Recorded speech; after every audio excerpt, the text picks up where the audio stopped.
Before we open the lines, Ngozi, what can African women learn from Porsha Williams? I think there's okay. Like African, I think there's a lot to learn, right? I think that what I can say and what some things I love about being in America, the American culture is that Americans value their happiness, and I think that a lot of times when it comes to marriage and relationships as African women, we prioritize our image. We prioritize what people will say, what people think, because they were married 15 months. 15 months, okay? 15 months. Celebrities these days, I don't know if you think it's shocking news. It's not about just being celeb. Do you see the way she was peppering us? The way she was all over the place. The week before, she was saying, "He's my rider." You know what? In Dubai, Valentine's Day. And then next week, Crazy had to happen. yeah. And then next week, you're filing. You know what I mean? Like, come on now. Like, I get what you're saying. I understand, but I'm saying like, there's levels to this. So for what I'm saying is that we don't know the truth and we don't know what necessarily happened. We may never know what will happen. Only time will tell. But what I'm saying is that obviously I believe there was something there. Of course, for her to go, someone who I believe was madly in love with this man, really, really liked him, for her to go and file. Something was definitely there. But in terms of what African women can learn, I feel like there's a balance, right? I'm not saying we should learn to like walk away all the time because our culture is not like that. There's a lot of things involved. We have to remember too, Porsha and Simon don't have children together. Mm-hmm. So that also changes things a bit. Things are much different when you already have kids and you already in a routine, you have a system, and you don't want to break a family apart. They don't have children. So that it makes it a lot easier to walk away, right? They're both financially stable. How are they getting their money? One of them, at least, people may speculate, but nothing is confirmed. So they both have money. You know what I mean? They're older. Portia's 42 years old. Simon is 59. These are not kids. These are grown people who have been married before, who have had a lot of serious relationships. You know what I mean? So it changes the game. But what I would say, number one, what African women can learn from Porsha Williams is prioritizing your happiness. Not worrying about necessarily what people think about you as much. Because yes, there is a level of what's the word I'm looking for? There is like a level of shame or stuff that makes you not put your best foot out there, right? That doesn't make you go and don't dry dirty linens outside. It's a famous adage or whatever, and like that's true to an extent.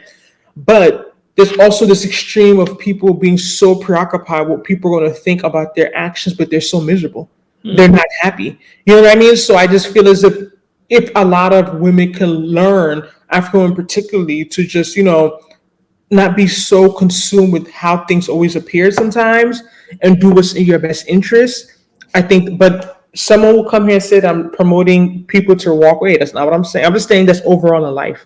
It's not even just coming down to relationships stuff, just doing things that you want to do and not being so worried about how people are going to view you. Because at the end of the day, life is short. You got to live for yourself. People will always talk, even when you're not doing things that people you think will get you judged or find another way to judge you.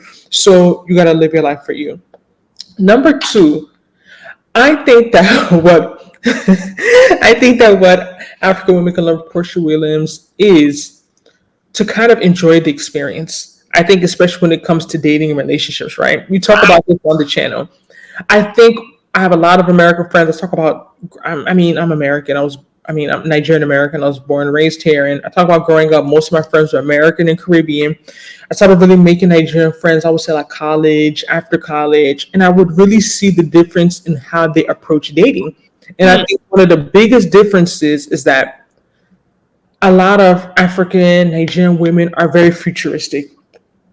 So they meet a guy and they're thinking about, is he going to marry me? Am I going to have kids with him? Is he going to marry me? Am I going to have kids with him? So they get so stuck on the destination, but then they forget to enjoy the journey. So when I say that, I mean that they'll tolerate a lot of nonsense. They won't ask for as much. They'll, be more patient, more understanding because they're not so concerned with the now versus, okay, at least he's going to marry me. Nope, that's the old me. That's right. Versus when I compare it to how my American friends approach dating, even my Caribbean friends, is that, yes, some of them may desire marriage and long-term partnership, but it's not do or die. It's not by any means necessary, right? So with that being said, with that mindset, they have to enjoy the journey because they're not so stuck on the destination. They don't know. They understand, and they have that logical understanding and behavior, and not behavior and mindset that this may not go to marriage. This may not last. This may not be happily ever after. So what can I get from this now? What can I enjoy from this now? Yes, Where, Portia. where can you take me now? What you gonna buy me now? All right, where are we going now? I'm telling you. I'm telling you, it's a different mindset when you're not thinking about marriage. Because it's like, if you're not gonna marry me and we're dating, I gotta enjoy the now, right? Versus if I'm thinking, oh, at least he's gonna marry me, bored. At least he's gonna marry me, bored. At least he's gonna marry me, no gifts. At least he's gonna marry me, no trips. At least he's gonna marry me. Then, like, you're stuck on the idea, and then they still don't marry you. So then, who's the loser? It's you. You know what I mean? So I'm not saying to, throw away your culture and your values. That marriage is a beautiful thing. I think it's good to desire, but understand that every guy you meet, it may not necessarily work out that way. You know what I mean? So at the end of the day, just make sure that you're getting what you want out of the situation. So I think that from what I can see, yes, it was only a 15-month marriage. But from anyone who was on social media and could see the life they were living, not to say, but no one knows behind closed doors, right? We're always going to say that. We don't live with people. We only know what they show you. From what she showed us, she was enjoying the experience. She was enjoying the journey. So even if it ends, it's sad and you're hurt and you're in your feelings, but did you really lose?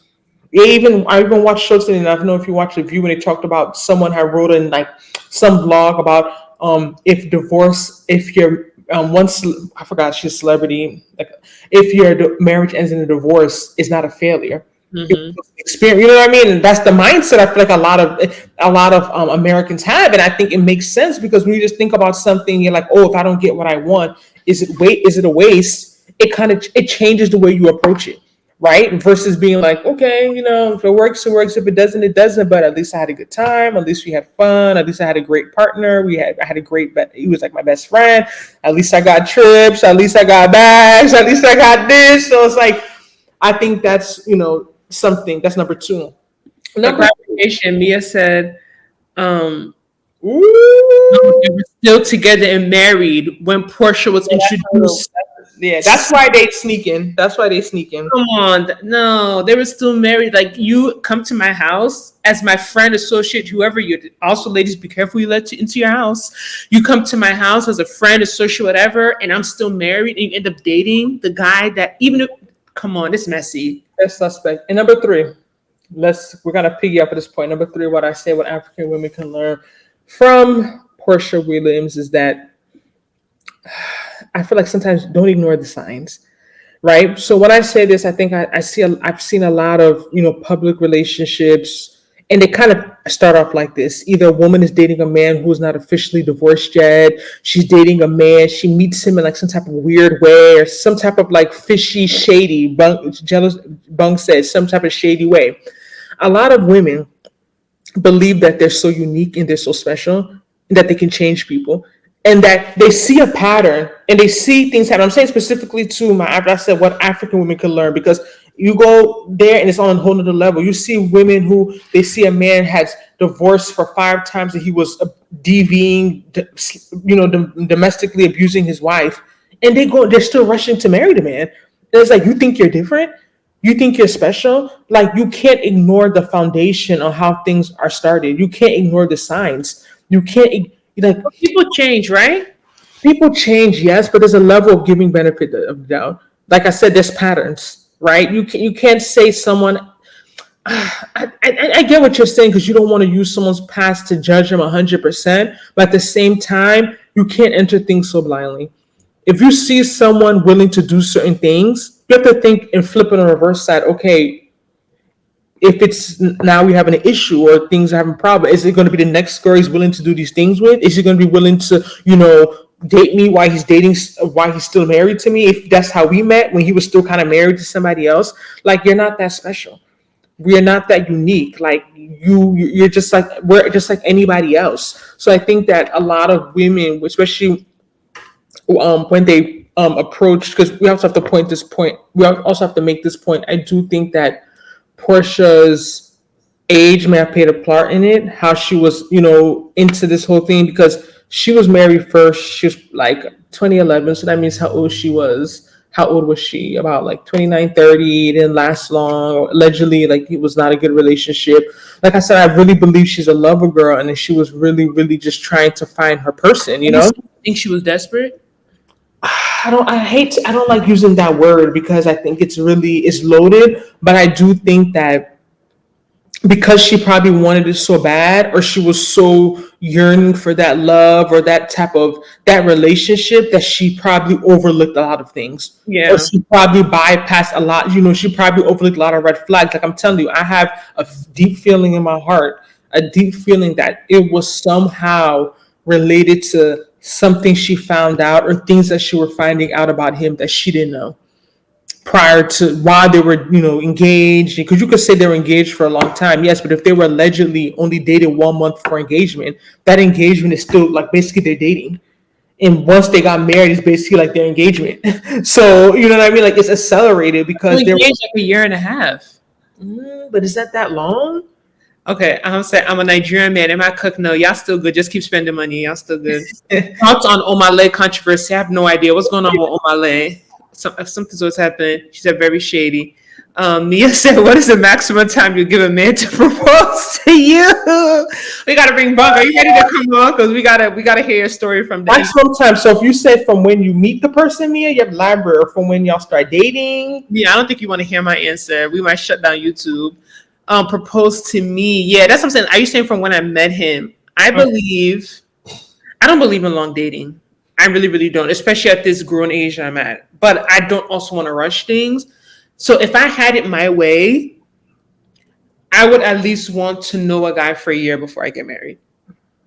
If I have it my way, right? I'm not saying there's a guarantee for anything, right? But I feel like I would never want to look back and feel like, oh, I only dated for 3 months. Oh, we only knew each other for 4 months. And then I start regretting, like, oh, yeah, I should have not done this. I should have not done that. I should have paid more attention. But I don't believe in I just feel like a man that knows what he wants knows what he wants. But of course, you propose to me after a month. That's not, to me, that's a red flag. Like, you proposing to me after 2 months, that's a red flag. Like, I believe that different things can work for different people. But me personally, I believe a man that has something to lose takes his time. Yeah, not 5 years time. Right. No, because we're going to do Risa next week, and I do believe they are. Yeah, you don't want someone to be straddling along and doing what's doing Miss Daisy, but at the same time, you don't want someone love bombing you just moving too quick. Because I say all the time, either they have nothing to lose, or they're trying to hide something from you when they're moving too fast. I think it really depends. I don't like necessarily putting so many timelines to things. I think people's experiences are different, but I do agree with that kind of Nnena, like give or take 1 year. And there are other factors involved, like your proximity, right? Are you and the person living in the same city? Are you guys long distance? Your age, where you are in life? You know what I mean? Like, what you go through together, because you may not date someone that long, but you guys experience a lot of difficult things together, and you guys have a strong bond, right? Versus you're dating someone for a year or two, you guys are just talking about the weather and who's winning the Super Bowl. So I think there's a lot of factors involved, but I do agree, like give or take a year. Okay, that's good. She said from the time you met him and dating. Yeah, I think from the time I'm doing from the time I met him, and then if you, I mean, I can't say this on YouTube. I was going. She said from the end dating. Let me just be quiet. It's Tuesday evening, so yeah, I don't know. It seems so quiet. I don't know why. Like, I don't know. Maybe we need to get someone on the stage early. Okay, so yeah, we still love our Nigerian men, even though they be acting crazy. We still gotta love them. But I do think that the older you get, it gets a little harder, because you don't want to be too, like, I think sometimes people overthink. And I think that's the problem with our generation. The older people are getting, they have so much trauma, bad experiences, failed relationships. It's the perfect time to do everything. I feel like sometimes we make the mistake of overthinking and overanalyzing every little thing. And it's like, no matter, even if you wait till 50, marriage is going to come with some issues. It's going to, it's not supposed to be like a walk in the park necessarily all the time. So I think that could be dangerous. But at the same time, it's like, how do you find that fine line between being overly cautious and not overlooking things that you're like, this doesn't make sense. Right. You want to be detective like Reese's Teas. But also I want to comment because I know when I mentioned that um this stuff have been trending. Nigerian men, I even feel bad for them because social media, they've been going on them. You have the dating coach that exposed them earlier this month online, and then like a lot of threads going around. And I remember seeing one video and it was saying something about Nigerian men. And some girls were commenting, like I guess non-Nigerian women, like, "Oh my God, I had that experience. It was so bad, blah blah blah." And then this one girl, Nigerian girl, Yoruba girl, commented, "Okay, it's okay. Leave them for us. We know how to handle them." And it was like the funniest comment. Some people liked it. Some people responded to it, and I think it kind of speaks to the point we make about culture. It's not to say that you can't be with someone who's not where you're from, but understand that it takes a certain level of understanding and a certain level of, I wouldn't say research, but energy or someone that desire to really understand things. Like, because I said, it's deeper than just eating the food and listening to the music. Like, it's almost like culture affects the way people think, their mindset, the way there's someone could do something and they don't even necessarily think is wrong, and someone from where they're from is like the standard, and it's like, oh, that's not a big deal, like, it's whatever. But for you, because you're not from there, it's so weird and bizarre to you. Okay. Yes. Okay. We gotta make this juicy because I don't know. I feel like it's kind of like blah. I don't know. I don't know if it's your lighting. Does your lighting look a little blurry? I keep trying to move it. I don't know. But Mia said, are y'all open to dating any culture or certain cultures or races? A no. Any culture assuming. So I'm open. I don't only talk to Nigerian men. I mean, I prefer him to be African. If he's not African, I prefer him to be Black. At this point, hey, we might be able to do anything because end of the day, it's about being with a good man, right? But certain, I don't know. The older I get, I'm not going to lie to you, because some people, like you said, I feel like sometimes we really like to act like kumbaya, we're all the same. I don't see color, we're all red. Like the society that we live in sometimes is like, I feel like people are like, I don't know, like I'm down, right? Like I could talk to anyone from anywhere, but I feel like the older I get, I kind of understand why people stay together. And I used to really think like, oh, that's closed-minded. That's limiting yourself. Oh, you have a narrow viewpoint of life. But just certain things, even me as a Nigerian-American, certain things about my culture annoy me. Mm-hmm. Do you guys get what I'm going with this? Certain things about my culture like really, really annoy me. So I couldn't imagine trying to understand some other aspects of other people's culture. Mm-hmm. It's not impossible. With love, anything is possible, right? But I just like, okay, let me give you an example of something that I feel like some people may not understand, right? Okay, so there's simple things that sometimes people consider, right? Okay, you marry an African guy, yeah, he look nice, he be having a section, he look funny. Okay, so little things you have to think about. America is a very individualistic society. And no matter what people try and say, yes, I know different parts of America are different. I noticed in the South, I feel like I see more similarities to African culture. I'm not going to lie. I definitely can understand why a lot of African men settle with African American women in the South. I can get, because the pace, the way life is, the values, I feel like it's like, come on, like we're all from Africa, right? So some of that culture still stayed down here that didn't make it up to the North, right? But just little things that, okay, for example, dealing with a Nigerian guy, a lot of girls are going for them because they have money. But they have money. Or they think they have money. Another one, right? But you deal with a guy, then you realize that he's the first son, right? That's what was in the dating coach's video. I want to play that video. He's the first son. Maybe he's the only one in America. Not only is he the only one in America, maybe there's no father around and he plays that father role. A lot of African men have a lot of financial responsibilities that Americans can't even imagine. Right. You'll be shocked that you might be dealing with an African man who makes decent money, but someone in Africa, he can make decent money, but like, what are his responsibilities? Who is he responsible for? Like there's certain things that like, every day I be thinking, God, I'm so grateful that I'm in a position that no one relies on me. Like that's a blessing. Like I'm so grateful that no one is waiting for me before they can go to school. or no one's waiting on me before they can pay for their exams. You know what I mean? Like things that some people never even understand what it means. Never understand what it means. Like The parents don't have social security. They don't have no one doing that. like taking care of a big one is taking care of parents. You know, that's really big in our culture. And That's I'm all the better one. The one is taking care of grown people who are not. and I'm for that. But I think one thing I feel like our culture sometimes we lack a lot of boundaries. We lack boundaries, and when it comes to family, it's very hard to. A lot of people find it challenging to say no to family. Ooh, let me give you an example. Oh, you gonna finish? You're talking about? Did you Well, have to give an example? yeah. So I just feel like you know there's just so many things you have to consider. Of course, you can't overanalyze or overthink things, or you'll never make a decision. But I wonder, like, do people really understand this stuff? And that's what I said. It's not about just learning to cook the food and listening to the music.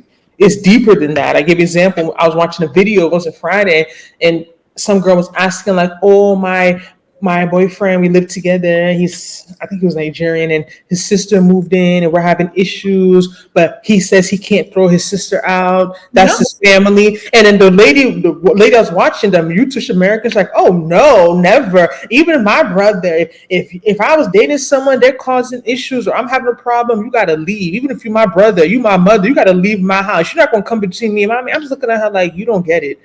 Like you don't, because I'm listening to the woman narrate her thing. I'm like, I could totally see that scenario. Like, you're uncomfortable. She's a little bit too loud. She just walks around the house like it's hers because it's her brother, and you're not comfortable with it, and you're telling your partner, and he's like, nah, like I cannot kick my sister out of my house. Like, no, that's not an option. Like, my sister has to stay here. So it's like at that, like, to certain things, that's culture. You know what I mean? That's the mindset. That's the way that the way you perceive things. And the girl was like, that can never be me. Like, no, you got to go. I would tell her it's either me or her. Someone got to leave, blah, blah, blah. I'm just looking at like, wow, like, you better run away from those men, because it's such a common scenario.